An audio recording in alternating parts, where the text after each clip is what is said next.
मन्त्रीज्यू तपाईँ जेल जानुपर्छ। तपाईको बयान त अब नेपाली कांग्रेसले लिने होइन, तपाईको बयान त अब सीआईबीले लिनुपर्छ, तपाईको बयान त सम्पत्ति शुद्धिकरणले लिनुपर्छ, तपाईको बयान त अख्तियार दुरुपयोग अनुसन्धान आयोगले लिने हो। त्यति मात्र होइन, तपाईको बयान त उच्च स्तरीय छानबिन समितिले लिने हो। तत्कालीन गृहमन्त्री रवि लामिछानेलाई नैतिकताको पाठ पढाउँदै जो तपाईँ रमेश लेखक अहिले गृहमन्त्री हुनुहुन्छ, उहाँले के भन्नुभयो भने आरोप लागिसकेपछि, जब रवि लामिछानेलाई आरोप लागिरहेको थियो, आरोप लागिसकेपछि जो कोहीले पनि निष्पक्ष अनुसन्धानका लागि राजीनामा दिएर मार्ग प्रशस्त गर्नुपर्छ भनेर उहाँले भन्नुभएको थियो। यही शब्द उहाँले भन्नुभएको थियो। तपाईँ अरूलाई आरोप लाउँदा भन्नुहुन्छ राजीनामा देऊ, जतिखेर रवि लामिछानेलाई उहाँले आरोप लाउँदा भन्नुभएको थियो राजीनामा दिनुहोस्, मार्ग प्रशस्त गर्नुहोस्, बाटो खोलिदिनुहोस्। जब तपाईमा आरोप आउँछ उहाँ भन्दै हुनुहुन्छ प्रमाण खोज, प्रमाण चाहिन्छ, यो त कर्मचारीले गरेको मुछेको भयो नि, कर्मचारी मुछेका छन्, मेरो केही दोष छैन, प्रमाण खोज भन्नुहुन्छ। आज गृहमन्त्रीज्यू भन्दै हुनुहुन्छ मैले खाएको होइन, कर्मचारीले खायो, मैले किन जिम्मा लिने। उहाँले आज यो कुरा भन्दै हुनुहुन्छ।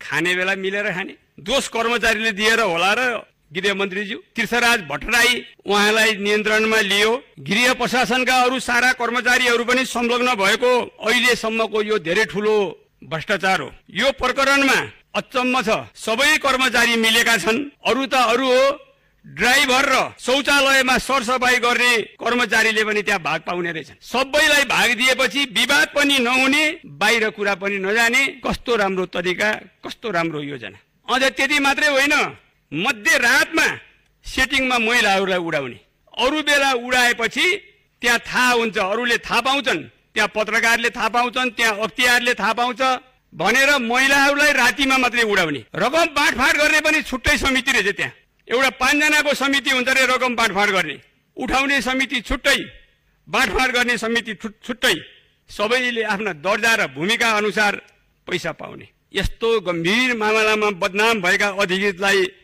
मन्त्रीले किन यति प्यारो मान्नुभयो? छानबिन गरिरहँदा 14 जना कर्मचारीहरूलाई फेरि किन हटाइयो? हाम्रो माननीय गृहमन्त्रीज्यू कानुनको ज्ञाता हुनुहुन्छ, उहाँ मृदुभाषी पनि हुनुहुन्छ, उहाँ तर्क गर्नलाई कुतर्क गर्नलाई धेरै सिपालु हुनुहुन्छ।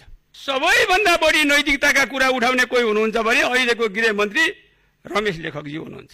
त्यति नैतिकताको कुरा उठाउने राष्ट्रिय सभामा पनि मैले आजसम्म कसैलाई देखेको छैन। यतिखेर मेन पावरदेखि एयरलाइन्ससम्म, मन्त्रीदेखि सचिवालयसम्म जोडिदा त्यो नैतिकताको कुरा तपाईमा आउँछ कि आउँदैन? मानव तस्करसँग मिलेर कर्मचारीहरूले रकम वसुल गर्ने, प्रत्येक दिन भिजिट भिसामा निमुखा नेपालीहरूलाई विदेश पठाउने प्रकरणमा गृहमन्त्रीज्यू तपाईँ पनि मुछिनु भयो नि। मौकामा चौका हान्नु भएको त होइन, भाषण एउटा गर्ने, आचरण अर्को। आजकल गृहमन्त्रीले ज्यूले गुहार मागेको नेपाली कांग्रेसका नेताहरूसँग मलाई जोगाइदिऊ भनेर उहाँले गुहार माग्नु भएको छ।